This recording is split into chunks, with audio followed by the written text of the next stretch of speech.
नमस्कार। मैं धनंजय कुमार द नागरिक में आपका स्वागत है।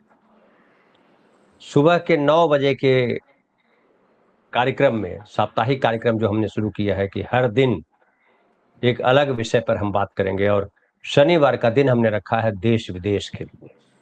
इसमें मोस्टली जो है हम विदेश की खबरें, विदेश की चीज़ों को हम आपके सामने लाएंगे और साथ में कनेक्ट करेंगे कि हमारा देश कैसे उससे जुड़ा हुआ है, क्या लाभ नुकसान है, कितना हम उस पर आयात निर्यात हमारा है। इन तमाम मसलों पर बात करेंगे और इसके श्रेष्ठ जानकार जो हमारे सर्किल में है, हमारे जान पहचान के लोगों में है, वो विनय भाई है। विनय भाई रेगुलर आते हैं रात के कार्यक्रम में, 9 बजे आप देखते हैं। और विदेश के मामलों पर जब मुझे कोई जानकारी लानी होती है, जब आपके पास कुछ प्रस्तुत करना होता है, तो हम विनय भाई को बुला लाते हैं। तो विनय भाई ही करेंगे हर सप्ताह शनिवार सुबह 9 बजे आप देख पाएंगे। आज जो है हम बात करेंगे गल्फ कंट्रीज पर। गल्फ कंट्रीज चर्चा में है, और जब गल्फ कंट्रीज कहते हैं तो गल्फ कंट्रीज का मतलब होता है खाड़ी देश, उसको हिंदी वाले कहते हैं खाड़ी देश। और खाड़ी देश का मतलब होता है, खाड़ी देश में जब हम बात करते हैं तो जो फारस की खाड़ी है उसके आसपास के जो देश है, उसके किनारे जो बसे हुए देश है, खाड़ी देश की जब हम बात करते हैं तो उसकी चर्चा करते हैं। और इसमें मूल तौर पे 6 देशों की बात होती है। एक सऊदी अरब है, फिर संयुक्त अरब अमीरात है जिसको यूनाइटेड अरब अमीरात कहते हैं, कतर है, कुवैत है, बहरीन है और ओमान है। अभी ये स्ट्रेट ऑफ हॉर्मुज की बात करते रहते हैं ईरान और अमेरिका युद्ध के बीच। तो देखिए जो ओमान है, एक तरफ ओमान है, दूसरी तरफ ईरान है, तो ओमान जो है वो गल्फ कंट्रीज में आता है। और ये जो देश है गल्फ कंट्रीज, हमारे आसपास के बहुत लोग जाते हैं गल्फ कंट्रीज में नौकरी करने के लिए, वहाँ कमाते हैं और वहाँ से खास करके मुस्लिम ज़्यादा हैं, उसमें हिंदू भी है लेकिन मुस्लिम कंट्रीज है इसलिए मुस्लिम ज़्यादा है। और ये सारे देश जो है मुस्लिम देश है। और इसकी अर्थव्यवस्था जो है पूरे तौर पे लगभग कच्चा तेल और गैस पर आधारित है। हमारे देश में भी जो कच्चा तेल और गैस आता है वो इन्हीं देशों से आता है, और इन्हीं सब पर हम बात करेंगे। हमारे साथ विनय भाई हैं। विनय भाई नमस्कार, आपका स्वागत है। विनय भाई, खाड़ी देश के बारे में जितना मैं जानता हूं कि खाड़ी देश क्या है वो आपके सामने रख दिया। अब हमें बताइए कि खाड़ी देश का जो है, जो महत्व है दुनिया में, वो किस तौर पे है और हमारे देश के लिए कितना इसका महत्व है। धन्यवाद धनंजय भाई। देखिए कि खाड़ी देश जो है अभी चर्चा में ज़्यादा है। इसलिए चर्चा में ज़्यादा है क्योंकि खाड़ी देशों की वजह से ही ईरान का युद्ध जो है उसमें अमेरिका बहुत दबाव में आकर के समझौता करने की कोशिश कर रहा है। बावजूद इसके कि जो एक दूसरा इजराइल जो है वो समझौता नहीं करना चाह रहा है। क्यों खाड़ी देश इतने महत्वपूर्ण हुए? इसलिए महत्वपूर्ण हुए कि खाड़ी देश के संकट में आने से जो पूरे वर्ल्ड का जो सप्लाई चेन है एनर्जी का, ठीक है ना, एनर्जी का और ट्रेड का, वो डिसरप्ट होता है। अब जो ट्रेड है उसमें ये भी देखना बहुत महत्वपूर्ण है कि किस चीज का ट्रेड हो रहा है, ठीक है ना। आमतौर पे लोगों के दिमाग में आता है कि जो है वो पेट्रोलियम प्रोडक्ट है, फ्यूल ही है सिर्फ, है ना। पर उसमें ये हमको गौर करने की बात है कि पेट्रोलियम जो है और गैस जो है सिर्फ एक प्रोडक्ट नहीं है, ठीक है ना। जैसे हम लोग कंप्यूटर में बात करते हैं ना कि मदरबोर्ड है, तो वैसे ये मदर जो है ट्रेड आइटम है, क्योंकि उसको जब हम डिस्टिलेशन करते हैं उससे, तो उससे बहुत सारे प्रोडक्ट बनते हैं। और ऐसे प्रोडक्ट बनते हैं जो हमको ना केवल अर्थव्यवस्था को चलाने के लिए जरूरी होते हैं, बल्कि हमारे कई क्रिटिकल रिसोर्स जो होते हैं, जो हमारा सर्वाइवल होता है, वो भी उस पर डिपेंड करता है। एक तो ट्रांसपोर्ट सारे सेक्टर को प्रभावित करता है। दूसरी बात यह कि जो फूड जो सेकेंड वर्ल्ड वॉर के बाद से जो कृषि जिस तरह से उर्वरकों पर निर्भर हुई है, उसमें से उर्वरक बनाने के लिए जो है इनकी बहुत आवश्यकता होती है। अगर उर्वरक की सप्लाई रुक जाती है कुछ को छोड़ करके, जैसे फॉस्फेट वगैरह जो होते हैं वो दूसरे देशों में भी, साउथ अफ्रीका में, अन्य देशों से भी आते हैं, पर ज्यादातर जो डीएपी वगैरह, अमोनिया, ये सब जो बनते हैं ये पेट्रोलियम से वो होता है। तो उसके लिए हमको ये कच्चे माल की तरह इस्तेमाल होते हैं, और ये फिर कच्चा माल एग्रीकल्चर में होता है। और अगर एग्रीकल्चर आपका नहीं होगा तो फूड जो है, फूड सिक्योरिटी आपके लिए वो एक बड़ा संकट का माध्यम है। अब देखिए कि ये जो जियो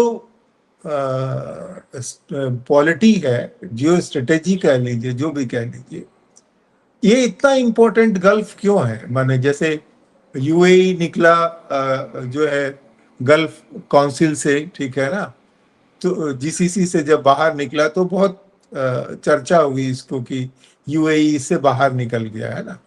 तो उसके क्या मायने हैं?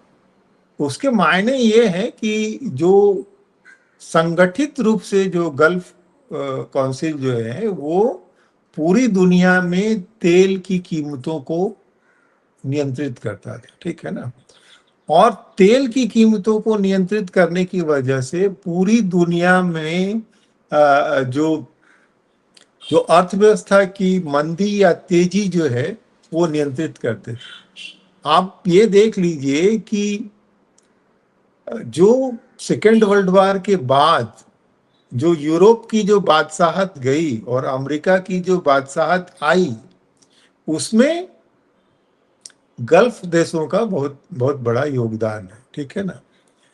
एक दूसरी बात ये भी ध्यान में रखने की बात है कि ये जो गल्फ देशों में रह रह करके जो लड़ाइयाँ सुलग जाती है, ठीक है, इसके पीछे भी जो है जो विश्व की जो ताकतें हैं उनकी भूमिका बहुत है ना। एक तो ये जानिए कि ये जो देश जो बने हैं, जिस प्रक्रिया से बने हैं, और जो पहले जो औपनिवेशिक देश थे, जैसे पहले ब्रिटेन थे, फ्रांस थे, हम सब जानते हैं कि इन लोगों ने दुनिया के दूसरे देशों पे ये कब्जा किया था, ठीक है ना। तो वो देश जब यहाँ से जाने लगे, है ना, या जब वो उनका चरम दौर था, उस दौर में उन्होंने यहाँ पे बहुत सारे झगड़े की वजह छोड़ करके गए। मतलब जो देशों की जो बाउंड्रीज उन्होंने बनाई है ना, वो बाउंड्री जो है उसमें बहुत सारी जिसको बोलते हैं अनुत्तरित सवाल या झगड़े की पेंच फंसा करके वो छोड़ करके चले आए, है ना। जैसे आप देखेंगे कि आपने ओमान का नाम लिया, कि तो ओमान में आप देखेंगे, ओमान और यूएई में आप देखेंगे कि यूएई है बीच में जो है, ओमान का एक छोटा सा हिस्सा है, और फिर ओमान का वो टुकड़ा है उसके चारों तरफ से यूएई है, ठीक है ना। तो ये सब औपनिवेशिक दौर में ही हुआ है ना। और ये जो बंटवारा जो हुआ है, इस बंटवारा में वहाँ के लोगों की जो राय है उसको नहीं शामिल किया गया, बल्कि एक अंग्रेज अधिकारी थे, पर्सी कॉक्स, ठीक है ना।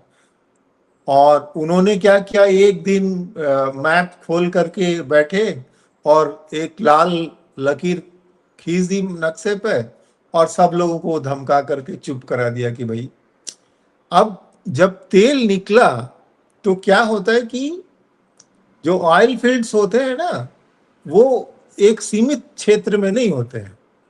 और वो ये नहीं मानता है कि ये बॉर्डर है तो हम इधर ही रुक जाएंगे या उधर नहीं जाएंगे। वो ऑयल फील्ड जुड़े हुए होते हैं, ठीक है ना।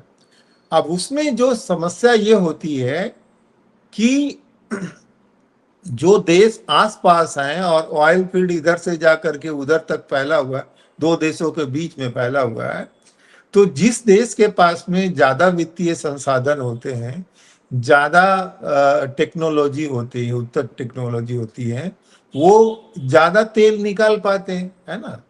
और जो दूसरा देश जो थोड़ा टेक्नोलॉजी के मामले में कमजोर होता है, वो प्रोस्पेक्ट नहीं कर पाता कि कहाँ तक उसका ऑयल फील्ड है, वो नुकसान होता है। आप जो कुवैत और इराक के बीच में लड़ाई की यही वजह थी, ठीक है ना। इराक का कहना था कि कुवैत जो है हमारे जो तेल के कुएं हैं उससे वो इतने मिलियन का तेल उसने निकाल लिया। और दूसरी बात ये कि जब बनाया गया नक्शा इराक का और कुवैत का, उसी समय में इराक को ऐसा बनाया गया कि उसके पास में कोई अच्छा बंदरगाह हाथ नहीं आया उसके, जहां से वो तेल निर्यात कर सकता है, ठीक है ना। तो वो झगड़े की एक वजह वहां पर वे छोड़ ही गए, है ना। अब इसमें जो पश्चिमी देश है ना, पश्चिमी देशों ने इन देशों की जो अर्थव्यवस्था है उसको विकसित की, लेकिन उनको अपने जो है काबू में रखा, है ना। अब आप यहाँ पे देखिए, है ना। और ज्योग्राफी, आपकी आवाज सामने म्यूट। स्क्रीन पे रखा, शायद यही है ये। हाँ हाँ, यही है। ओमान, कतर जी। हाँ हाँ, यही है। तो देखिए क्या होता है ना कि कोई दुनिया में जो देश आगे बढ़ते हैं उसमें दोनों चीजों की भूमिका होती है। एक तो आपकी ज्योग्राफिकल लोकेशन की बहुत भूमिका होती है, और दूसरा इस चीज की भूमिका होती है टेक्नोलॉजी और एजुकेशन की, ठीक है ना। तो गल्फ के देशों में एक जो अजीब स्थिति ये है कि उनकी जो समृद्धि है, ठीक है ना, उनकी समृद्धि जो है बहुत वल्नरेबल है। वल्नरेबल से मेरा कहने का मतलब जो है वो डिपेंडेंट है बाहरी लोगों के ऊपर और बाहरी टेक्नोलॉजी के ऊपर, ठीक है ना। दूसरी एक बात ये भी देखेंगे कि ज्यादातर जो गल्फ देश हैं वहां पे जो है वो डेमोक्रेसी नहीं है, मोनार्की है ना। और ये सारे जो मोनार्क हैं, ये सारे मोनार्क अपनी जो माने जनता का दबाव होकर के डेमोक्रेटिक उथल पुथल नहीं हो जाए, उनका स्थायित्व बना रहे, इसके लिए वो निर्भर करते हैं जो अपनी सिक्योरिटी के लिए अमेरिका पे और बाकी देशों पे, ठीक है ना। और इसीलिए आप देखेंगे कि जो अरब स्प्रिंग हुआ था ना, अरब स्प्रिंग हुआ था, तो इन देशों में जो है जो अस्थिरता आई, उसका इस्तेमाल जो है अमेरिका ने इनके राजाओं को और ज्यादा अपना अनुग्रहित बनाने में उसका इस्तेमाल किया, है ना। अब जो मुश्किल है गल्फ में, आप वो देखिएगा कि दो धाराएं चल रही है, ठीक है ना। एक धारा जो है वो सऊदी अरब के नेतृत्व में जो सुन्नी धारा है, ठीक है ना। और एक धारा जो है वो अ, ईरान के नेतृत्व में शिया धारा है, ठीक है। पहले इसका नेतृत्व जो था वो इजिप्ट के पास में ऐतिहासिक रूप में हुआ करता था। पहले इजिप्ट जो था वो ज्यादा मजबूत देश था, है ना।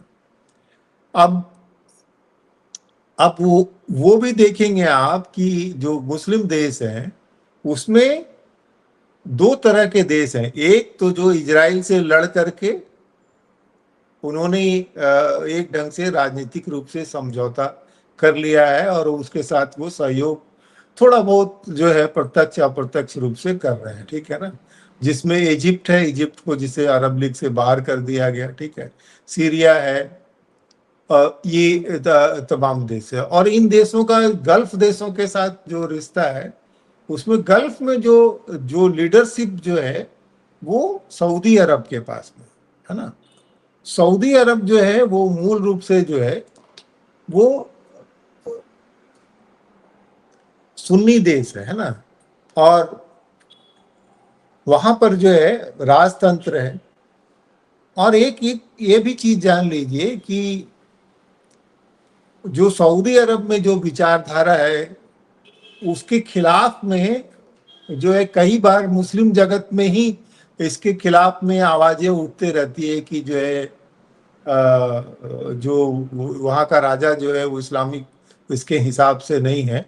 तो इस वजह से जो है सऊदी अरब जो है काफी सारा पैसा जो है वो खर्च करता है बाकी देशों में अपनी साख बढ़ाने के लिए। और उसके पास में मक्का मदीना जो है वो एक बड़ा वो है। दूसरी तरफ जो है, और सऊदी अरब जो है वो पहले जो लड़ाइयाँ जो इजिप्ट के साथ हो चुकी है, उसके बाद वो एक ढंग से इस बात को लेकर के स्वीकार कर चुका था कि एक इजराइल है, चलो उसको हम खत्म करने का पूरी तरह से बीड़ा वो उठाएं, ऐसा कुछ नहीं है ना। लेकिन इधर फिर ईरान जो है, उस ईरान और सऊदी अरब की जो है प्रतिद्वंदिता चलती रहती है।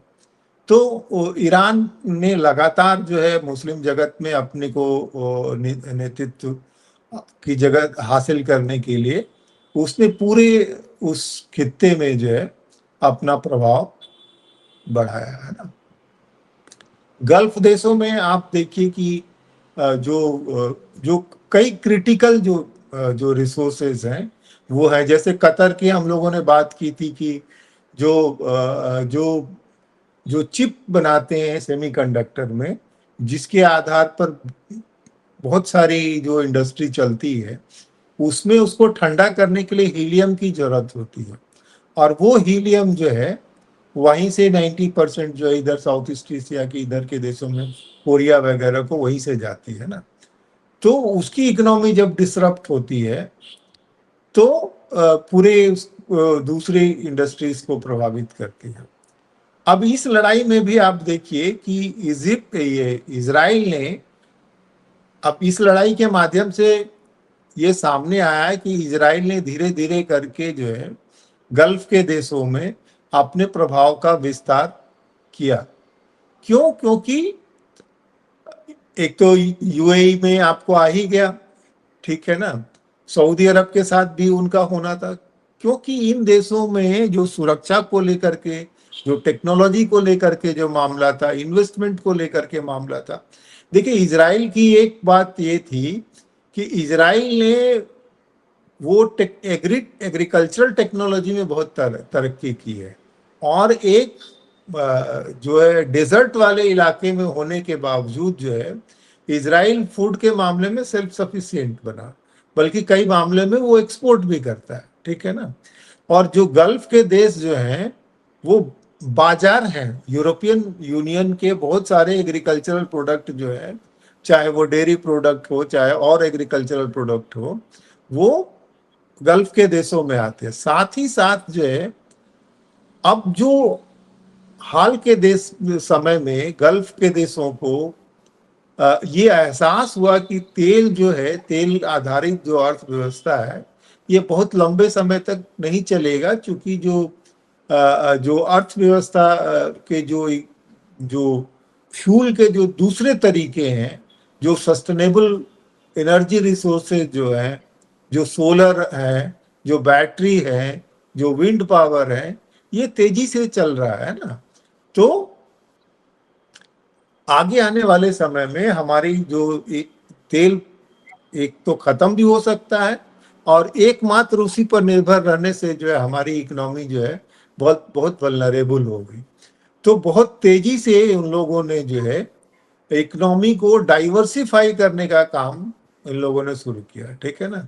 चाहे यूएई हो चाहे सऊदी अरब, देखिए सऊदी अरब जो राजनीतिक वजहों से जिसको अपने आप को बहुत कट्टर दिखाने की मजबूरी है ना, कि सऊदी अरब में शरिया कानून लागू है आपको, लेकिन जो उनके जो जरूरतें, जो आर्थिक जरूरतें थी, उसकी वजह से उन लोगों ने इसमें छूट दी कि जो विदेशी लोग हैं उनको बहुत सख्ती से उनके ऊपर शरिया कानून नहीं लागू किया जाता है। वो उनको बुरके वगैरह से आज़ादी होगी, वो शराब भी पी सकते हैं, जिसको लेकर के बहुत लोग आश्चर्य करते हैं। तो उन्होंने दो सेक्टर में बहुत उन्होंने खर्च किया। एक तो डिजिटल इंफ्रास्ट्रक्चर, क्योंकि आप देखेंगे गल्फ के देश जो हैं अपनी ज्योग्राफिकल पोजीशन की वजह से वो ट्रांसपोर्ट माने लॉजिस्टिक हब और फिनेंशियल हब जो है उन्होंने अपने आप को स्थापित करने की कोशिश की। टूरिज्म का बहुत बड़ा सेंटर उन्होंने अपने आप को स्थापित करने की कोशिश की। बड़े बड़े इवेंट जो है उन्होंने ये किया। आप देखिएगा कि वर्ल्ड कप फुटबॉल की मेजबानी कतर ने दावा पेश किया, ठीक है ना। जो आप देख रहे हैं कि दुबई में जो है वो आईपीएल के मैचेस हो रहे हैं, ठीक है ना। तो ये सब के माध्यम से वो बड़े बड़े इवेंट्स कर रहे हैं। साथ ही उनके यहाँ जो बहुत बड़े मात्रा में जो सोवरेन फंड था उनके पास में, उस सोवरेन फंड का इस्तेमाल जो है उन्होंने दूसरे दुनिया के देशों में किया है। अब यहाँ जो गल्फ जो है उसमें लड़ाई में आप ये भी देख रहे हैं कि गल्फ के देश जो है उनको और इसीलिए जो है हेवी प्रेजेंस भी है अमेरिका का वहां पे, ठीक है ना। तो अमेरिका जो है वो एक ढंग से डबल गेम गल्फ के देशों के साथ करता रहता है कि थोड़ा एक क्राइसिस आएगा तो फिर तो उनको, और गल्फ के देश भी जो है धीरे धीरे वो कोशिश कर रहे थे कि हम इस जो जो एक ढंग से जकड़े हुए हैं पूरी तरह से इससे इससे हम थोड़ा आजाद हो। तो देखिएगा कि अभी हाल के समय में जो है चीन ने, रूस ने जो है वहाँ काफी अपनी जो फुटप्रिंट्स बढ़ाए है ना, काफी और एक समय तो ऐसा आया कि चीन के प्रभाव की पराकाष्ठा देखिए कि जो ईरान और सऊदी अरब जो एक दूसरे के कट्टर दुश्मन थे और कई जगहों पे आमने सामने जो है अपने प्रॉक्सीज के माध्यम से लड़ रहे थे, यमन में और सब देशों में, उनको एक साथ बिठा दिया था, ठीक है ना, आपस में समझौता करवा दिया था। तो वो वहां पे वो बहुत वो फ्लूइड सिचुएशन है गल्फ में। तो इसी वजह से वहां वो लगातार वो परिवर्तन जो है वो चल रहा है। अब गल्फ के देशों को ये महसूस हो रहा है कि जो अमेरिका इस लड़ाई का जो है अपने हित में फायदा हो रहा है और अंत में उनका ज्यादा नुकसान हो रहा है, क्योंकि ईरान ने जितने मिसाइल इजराइल पे नहीं चलाए उससे ज्यादा मिसाइल जो है यूएई पे और कतर पे चला, क्योंकि उसको लगा कि इनको नुकसान पहुंचा करके वो ज्यादा दबाव जो है अमेरिका और इजराइल पे डाल सकता है। और ये भी इससे बाहर आए कि इजराइल ने जो है इनको इतना क्रिटिकल रिसोर्सेस अपना माना कि जो आयरन डोम टेक्नोलॉजी है उनका जो उसको बहुत खास मानते हैं, उसको भी उन्होंने यूएई को दिया। और यूएई जो है उस गल्फ काउंसिल से बाहर निकल करके उसने जो है अपना तेल जो है अलग अपने आप को मुक्त किया कि वो ज्यादा से ज्यादा तेल, क्योंकि जो यूएई ने जो है काफी बड़ी मात्रा में इन्वेस्टमेंट किया ऑयल इंडस्ट्री में, है ना।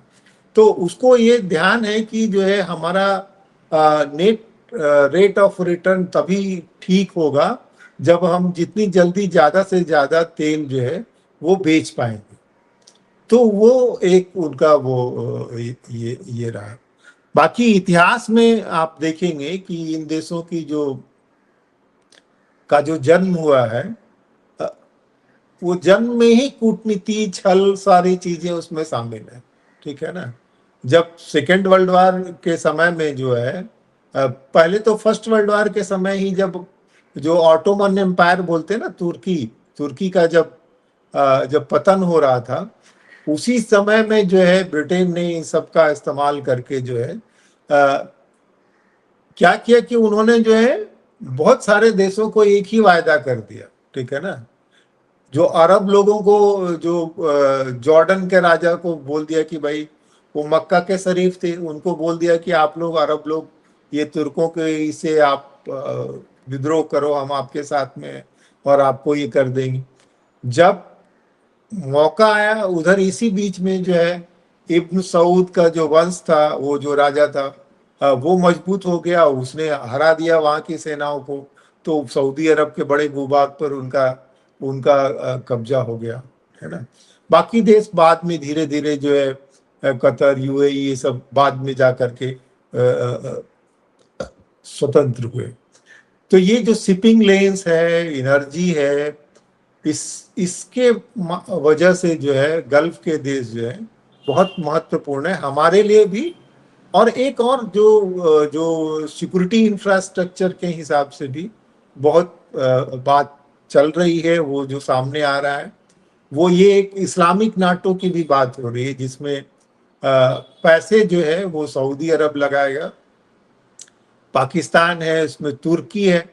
तुर्की को एक फायदा है कि वो यूरोप के नजदीक होने की वजह से मुस्लिम देशों में सबसे ज्यादा वही जो है वेस्टर्न या मॉडर्नाइज हुआ, वहाँ पे टेक्नोलॉजी का ज्यादा ये है। तो कमाल पाशा की वजह से ये सब संभव हुआ। हालांकि जो बहुसंख्यक जनता जो थी, रूरल ग्रामीण जनता, वो मुस्लिम इसके ही प्रभाव में थी। तो अभी एक ऐसी सोसाइटी बनी तुर्की कि वहाँ पे जो बहुसंख्यक जनता है वो तो इस्लामिक है, लेकिन सारे फायदे उसको जो है मॉडर्न यूरोपियन उसके उनको हासिल है। नाटो में वो शामिल है, जो उसकी ऐसी पोजीशन है कि एशिया और यूरोप के बीच में है। एक बॉस्फोरस स्ट्रेट पड़ता है उससे इधर और उधर दोनों, और इसी वजह से कई बार तुर्की जो है यूरोप को ये भी करता है कि भाई जितने अगर जो इमाइग्रेंट्स हैं उनको हम नहीं रोकेंगे, तुम्हारी तरफ भेज देंगे, है ना। नक्शे पे आप कई बार देखिएगा ना कि जो जैसे भारत और श्रीलंका की स्थिति है, वैसे ही मोरक्को और स्पेन की स्थिति है। ठीक है, तो लोग तैर करके मोरक्को से स्पेन पहुंच जाते हैं। तो ये सब चीजें हैं, और बहुत बड़े संख्या में जो है हमारे यहाँ से भी जो है गल्फ में लोग काम करते हैं। उसकी वजह से हमारे यहाँ रेमिटेंस आते हैं, और अब तो धीरे धीरे वो हमारे यहाँ इन्वेस्टमेंट भी कर रहे हैं। तो ये बहुत महत्वपूर्ण है कि गल्फ जो देश है, गल्फ देश की जो अर्थव्यवस्था है वो साबुत बचे। अगर वो उनका नुकसान होगा तो पूरे देश में जो है, पूरे विश्व स्तर पर जो है मंदी आएगी। जी कोई जी। और आपको? हाँ। नहीं, हम ये करेंगे, लेकिन आधे घंटा हो गया है। हमने सोचा कि पहले आप अपनी तरफ से एक विहंगम या कहिए कि एक ऊपरी तौर पे एक दृष्टि दे दें, ताकि हम शुरुआत हमने किया है एपिसोड, बाद में इसके छोटे छोटे पार्ट में जाएंगे, और कि किस तरह से सऊदी अरब या किस तरह से यूनाइटेड अरब अमीरात या किस तरह से कुवैत या किस तरह से ओमान, बहरीन ने अपनी अपनी स्थिति बनाई और क्या क्या उसकी भूमिका है। अमेरिका कैसे महत्वपूर्ण हो गया, चीन घुस रहा है तो कैसे लड़ाई होगी, ये तमाम मसले भारत के लिए कितना महत्वपूर्ण है कैसे, और उस सब पर बात करेंगे। अलग अलग एक एक देश को भी हम लोग टच करेंगे, ताकि हाँ, समझ में आए कि सऊदी अरब के आसपास क्या है। एक ये जानिए धनंजय भाई कि जो तेल जो मिला ना ईरान में, वही जो है ब्रिटेन के शासन को मजबूती भी प्रदान किया। क्योंकि तेल मिलने का ये था कि जो ईंधन जो है ज्यादा अगर आपके पास में है तो ज्यादा समय तक जहाज जो है पानी में रह सकते हैं। जो जमीन पर लड़ने की उनकी जरूरत, जो चूंकि जो राज्य जो होते थे उनका जो फिनांस जो होता था वो लैंड रिवेन्यू से हट गया था। पहले जो राज्य जो होते थे वो जो छोटे राज्य होते थे वो बड़ी सेना नहीं रख पाते थे, क्योंकि उनके पास में पैसे नहीं होते थे। लैंड रिवेन्यू से उतनी बड़ी सेना वो नहीं रख सकते थे। तो फिर व्यापार महत्वपूर्ण है, व्यापार महत्वपूर्ण हुआ तो विदेशी व्यापार महत्वपूर्ण हुआ। तो उसी लिए फिर नौसेना जिनके पास में थी वो तो वो बड़ी ताकतें बनी, जिनके पास नौसेना नहीं थी वो कमजोर पड़ गए। तो जब तेल मिला वहां पे, तब ब्रिटेन ने उसको पूरी तरह से अपने अंदर कब्जा करके वहां पे अपने हिसाब का राजा बनाया। कि जो ईरान के जो शाह जो थे, कोई राजवंश से नहीं आए थे, उन उन लोगों के द्वारा स्थापित किए हुए लोग थे। जी बिल्कुल बिल्कुल। तो वो तमाम कहानियां हम आपसे सुनेंगे, अलग अलग टुकड़े में भी, अलग अलग एपिसोड में। ये आपने गल्फ अभी शुरू किया है, गल्फ के और विस्तार में हम जाएंगे, और ईरान और इराक, वो ओमान, मक्का मदीना, इतने सारे मुस्लिम देश। कई लोग कहते हैं, जिसे मैं रख ही देता हूँ, कि मुस्लिम इस्लाम पे है, हम्म। और इस्लाम जो है एक धर्म के मानने वाले लोग, और 50 से ज्यादा देश है। ये 50 देश कैसे है? ये भी है कि अगर ओमान अगर भारत की खाड़ी के इस तरफ आता है तो गल्फ कंट्री कहलाता है। ईरान क्यों नहीं कहलाता है? चूंकि स्टेट ऑफ हॉर्मुज की जब बात करते हैं तो एक तरफ ईरान है, दूसरी तरफ ओमान और सऊदी अरब है। तो इन सारी चीजों पे बहुत सारी जिज्ञासाएं हैं, मेरी भी, हमारे साथ जो देख रहे हैं उनकी भी। उन तमाम हम्म, मसलों पे डिटेल बात करेंगे। एक तरह से कहिए कि ज्योग्राफी भी जिसमें है, इसमें हिस्ट्री भी है, और जी। मौजूदा दौर के जो पॉलिटिकल या कहिए जो कूटनीतिक सारी चीजें हैं, अर्थव्यवस्था है, तमाम पहलू है, तमाम पहलुओं पर बात करेंगे। बहुत बहुत धन्यवाद विनय भाई। और आप तमाम साथी जो देख रहे हैं, आपको कैसा लग रहा है कार्यक्रम, और इसमें क्या क्या क्या और ऐड किया जाना चाहिए, अगर आप सलाह दे सकते हैं तो दीजिए। और हमारी कोशिश है कि देश को, दुनिया को एक अलग दृष्टि से, और कहिए आज की दृष्टि से हम देखें और समझें। बहुत बहुत धन्यवाद। और हर सप्ताह जो है, हम शनिवार को ये एपिसोड सुबह 9 बजे लेकर के आएंगे। बहुत बहुत धन्यवाद, शुक्रिया।